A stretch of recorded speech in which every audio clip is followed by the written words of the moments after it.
Assalamualaikum warahmatullahi wabarakatuh. Jadi pada video kali ini saya akan kembali membahas mengenai materi hukum internasional. Nah, tema yang akan saya bahas kali ini adalah mengenai keterkaitan atau hubungan antara hukum internasional dan hukum nasional. Minggu lalu kita sudah banyak membahas mengenai hukum internasional, kita sudah memahami pengertian, kemudian unsur-unsur dari hukum internasional, dan juga perwujudan dari hukum internasional. Nah, kemudian kita akan memahami lebih lanjut bagaimana keterkaitan antara hukum internasional dengan hukum nasional. Nah, hukum nasional sebelumnya kita pasti sudah memahami bahwa hukum nasional itu merupakan hukum yang ada di negara kita, di mana sifatnya adalah wajib untuk kita patuhi. Ketika kita abai terhadap hukum nasional di negara kita, maka akan ada sanksi yang mengenai perbuatan kita tersebut. Nah, lantas bagaimana ketika ada terdapat suatu norma atau hukum internasional, apakah ia bisa kita adopsi secara serta-merta atau mungkin ada hal lain yang harus diperhatikan? Nah, maka dari itu terdapat berbagai aliran yang memahami hubungan antara hukum internasional dan hukum nasional yang akan kita bahas lebih lanjut. Baik, silakan disaksikan. Baik, kita langsung saja mengingat kembali apa itu pengertian dari hukum internasional yang sudah dikemukakan oleh Mokhtar Kusumatmadja bahwa hukum internasional ini adalah keseluruhan kaidah dan asas yang mengatur hubungan atau persoalan yang melintasi batas negara. Nah, persoalan yang melintasi batas negara ini bisa terjadi antar negara dengan negara ataupun negara dengan subjek hukum lain bukan negara atau subjek bukan negara satu sama lainnya. Misalnya saja organisasi internasional. Nah, kemudian bagaimana dengan hukum nasional? Hukum nasional di sini pengertiannya berdasarkan yang sudah dipaparkan oleh G.J. Streck bahwa ia merupakan sekumpulan hukum yang sebagian besar terdiri atas prinsip-prinsip dan peraturan-peraturan yang harus ditaati oleh masyarakat dalam suatu negara, dan oleh karena itu juga harus ditaati dalam hubungan-hubungan antar mereka satu dengan yang lainnya. Jadi di setiap negara tentu memiliki hukum yang berlaku bagi seluruh rakyatnya. Nah, hukum yang berlaku ini memiliki kewajiban untuk ditaati oleh semua warga negaranya tanpa terkecuali. Sehingga ketika ada yang tidak mematuhi, maka ia dapat dikenakan sanksi. Jadi itu ya sifat dari hukum nasional, ia bersifat tegas dan juga mengikat bagi warga negaranya. Nah, selanjutnya bagaimana hubungan antara hukum internasional dengan hukum nasional? Jadi negara itu merupakan salah satu dari subjek hukum internasional, tentu memiliki hukum nasionalnya masing-masing, yang mana ia berlaku di negaranya. Dan hal ini bisa jadi belum tentu sejalan dengan hukum internasional yang ada. Dan mungkin terkadang kepentingan antara dua hukum ini bisa jadi berbeda, sehingga mungkin adanya suatu perdebatan. Nah, kemudian bagaimana sebenarnya hukum internasional dengan hukum nasional ini hubungannya? Maka terkait dengan hal ini dikenal dua aliran besar yang mencoba mendefinisikan kedudukan hukum internasional dan hukum nasional. Aliran tersebut seperti yang dikemukakan oleh G.J. Streck bahwa terdapat dua. Yang pertama adalah aliran dualisme, yang kedua adalah aliran monisme. Yang pertama, aliran dualisme. Nah, jadi aliran ini didukung oleh Triple dan Anzilotti yang menyebutkan bahwa dualisme ini sebagai suatu teori kehendak. Jadi merupakan hal yang wajar bila menganggap hukum internasional merupakan sistem hukum yang terpisah dari hukum nasional. Jadi kata kuncinya adalah aliran dualisme ini menganggap hukum internasional itu berlainan atau terpisah dengan yang namanya sistem hukum nasional. Nah, jadi menurut Triple terdapat dua perbedaan di antara kedua sistem hukum antara hukum internasional dengan nasional, yakni subjek hukum nasional itu adalah individu, sedangkan subjek hukum internasional adalah semata-mata dan secara eksklusif adalah negara-negara. Tentu hal ini sangat berbeda. Nah, yang kedua adalah sumber hukum keduanya berbeda. Sumber hukum nasional adalah kehendak negara itu sendiri, sedangkan sumber hukum internasional adalah kehendak bersama antar negara.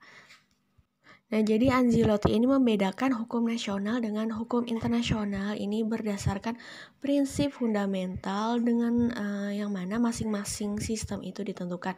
Misalnya saja hukum nasional ini ditentukan oleh prinsip fundamental bahwa perundang-undangan negara harus ditaati. Sifatnya adalah wajib untuk ditaati warga negaranya. Sedangkan sistem hukum internasional ini ditentukan oleh prinsip yang sudah kita pahami sebelumnya, yaitu Pacta Sunt Servanda, yakni perjanjian antar negara harus dijunjung tinggi. Jadi hukum internasional ini timbul berdasarkan kesepakatan yang sudah diperjanjikan antar negara, dan itu merupakan hal yang harus dijunjung tinggi oleh negara-negara yang telah bersepakat. Sehingga akibat dari pandangan dualisme ini, maka kaidah-kaidah dari perangkat hukum yang satu itu tidak mungkin bersumber atau berdasarkan pada perangkat hukum yang lain. Selanjutnya adalah terkait dengan alasan dari paham dualisme. Ini seperti yang sudah dikemukakan oleh Triple tadi. Terkait dengan yang pertama adalah sumber hukum, ya. Nah, jadi hukum nasional dan hukum internasional ini memiliki sumber yang berlainan, di mana hukum nasional bersumber pada kemauan negara, sedangkan hukum internasional bersumber pada kemauan bersama masyarakat negara. Ini memiliki perbedaan, ya. Yang kedua adalah perangkat hukum memiliki subjek hukum yang berbeda. Jadi hukum internasional dan hukum nasional ini subjek hukumnya berbeda. Kalau hukum nasional subjeknya adalah orang perorangan, sedangkan subjek dari hukum internasional ini adalah negara. Kemudian yang ketiga, sebagai tata hukum, hukum nasional dan hukum internasional menampakkan perbedaan dalam strukturnya. Di lembaga yang diperlukan untuk melaksanakan hukum dalam kenyataan seperti mahkamah dan organ eksekutif hanya ada dalam bentuk yang sempurna dalam lingkungan nasional, ya. Beberapa hal dari alasan pada paham dualisme. Kemudian paham yang kedua itu adalah monisme, ya. Nah, jadi berdasarkan dari aliran ini bahwa hukum internasional adalah lanjutan dari hukum nasional, yaitu hukum nasional untuk urusan luar negeri.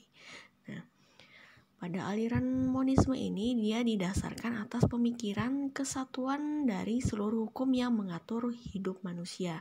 Jadi dianggap bahwa hukum itu adalah untuk mengatur hidup manusia, maka ia merupakan satu kesatuan, sehingga hukum nasional dan internasional ini saling berhubungan. Kemudian yang kedua adalah sehingga hukum internasional dan hukum nasional merupakan dua bagian dari satu kesatuan yang lebih besar, yaitu hukum yang mengatur kehidupan manusia itu tadi. Dan sehingga berdasarkan pandangan monisme ini, maka kedua perangkat hukum antara hukum internasional dan nasional ini mungkin ada suatu hierarki, ya, atau jenjang hukum, di mana salah satu hukum itu menjadi lebih tinggi daripada hukum yang lainnya. Nah, persoalan hierarki antara hukum nasional dan hukum internasional ini yang akan melahirkan beberapa sudut pandang yang berbeda pada aliran monisme ini, yakni mengenai masalah hukum manakah yang utama dalam hubungan antara hukum nasional dan hukum internasional. Dan dalam perkembangannya, aliran monisme ini terbagi menjadi dua. Yang pertama adalah aliran monisme primat hukum internasional. Nah, bahwa berdasarkan aliran ini, hukum nasional itu bersumber pada hukum internasional. Nah, sehingga apabila terjadi suatu konflik dalam tatanan sistem hukum antara hukum internasional dan hukum negara, maka hukum internasional harus lebih dulu diutamakan dan diberlakukan daripada hukum nasional atau hukum negara. Yang pertama, yang kedua adalah aliran monisme primat hukum nasional. Nah, aliran ini menganggap bahwa hukum internasional itu bersumber kepada hukum nasional. Apabila terdapat suatu konflik dalam tatanan sistem hukum, maka hukum negara atau hukum nasional akan terlebih dahulu yang diutamakan dan diberlakukan. Nah, alasan utamanya adalah bahwa tidak ada satu organisasi di atas negara yang mengatur kehidupan negara di dunia ini. Kemudian juga dasar daripada hukum internasional yang mengatur hubungan internasional itu terletak dalam kewenangan negara-negara untuk mengadakan perjanjian internasional. Jadi ini adalah wewenang konstitusional. Nah, selanjutnya adalah terdapat suatu paham yang namanya paham keberlakuan hukum. Ini terkait juga dengan paham monisme dan dualisme tadi. Yang pertama adalah voluntarisme. Ini adalah berlakunya hukum internasional itu terletak pada kemauan negara. Artinya negara yang bersangkutanlah yang menentukan apakah akan tunduk dan mematuhi hukum internasional atau tidak. Nah, ini sangat terkait erat dengan dengan aliran dualisme tadi. Ya, di mana hukum internasional dan nasional itu tidak saling berkaitan. Nah, yang kedua adalah objektivis yang menyatakan bahwa memandang keberlakuan hukum internasional ini terlepas dari kemauan negara. Itu artinya tunduk dan mematuhi hukum internasional bagi suatu negara adalah suatu keniscayaan dan terlepas dari kemauan negara yang bersangkutan. Sehingga ia otomatis hukum internasional dan nasional ini dapat berkaitan atau berhubungan.